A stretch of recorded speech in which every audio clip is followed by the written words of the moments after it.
మావా నమస్తే.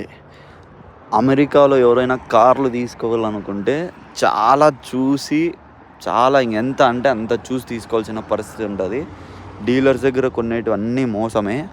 అన్నీ జంక్ కార్స్ తెచ్చేసేసి కొంచెం పైన ముస్తాబ్ చేసేసి పెట్టేస్తా ఉంటారు. సో ఇది చూడండి, ఆడి చూసేకి ఎంత బాగుంది.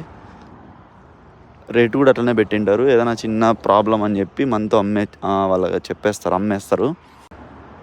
లాస్ట్లో ఉంది BMW, అది నాకు నచ్చింది. బట్ కానీ నో డీలర్ వారంటీ అంట. డీలర్ వారంటీ లేకుంటే మనం ఎక్కడే కానీ తీసుకోకూడదు. ఎందుకంటే మేజర్ ప్రాబ్లమ్స్ వచ్చినప్పుడు అది చాలా హై ప్రైస్ ఉంటుంది రిపేర్ చేయించడానికి. అది అమ్మేసి కొత్త కార్ తీసుకోవచ్చు. సో అందుకే మనం డీలర్ వారంటీ ఏవైతే ఉన్నాయో అవి చూసుకొని తీసుకోవాలా. ఎందుకంటే నేను చాలా వరకు చూశాను, మా ఫ్రెండ్స్లో సర్కిల్లో కూడా తీసుకున్న వెంటనే వారంటీ లేదని చెప్పినారు. ఈవెన్ నాకు కూడా ఒకటి ఫేస్ చేసుకున్నాను నేను కూడా. సో నేను కూడా ఇలాంటి కార్ తీసుకున్నాను అప్పట్లో, last like 1.5 year back. So చిన్న మైనర్ ఇష్యూ వల్ల మెకానిక్ ఇస్తే వాడు పెద్దది చేసినాడు, లాస్ట్కి ఇంజనే ప్రాబ్లం అన్నాడు. సో అందుకే చాలా చూసి తీసుకోవాలా. సో ఫైనల్గా మనకి లక్కీ అయితే ఈ కార్ దొరికింది. ఎందుకంటే నాకు తెలిసిన ఆయనదే సింగిల్ హ్యాండ్. సో ఇలా సింగిల్ హ్యాండ్ దొరకడమైతే చాలా మనకి లక్. తీసుకోవడమే, ఇంకా ఆలోచించకూడదు.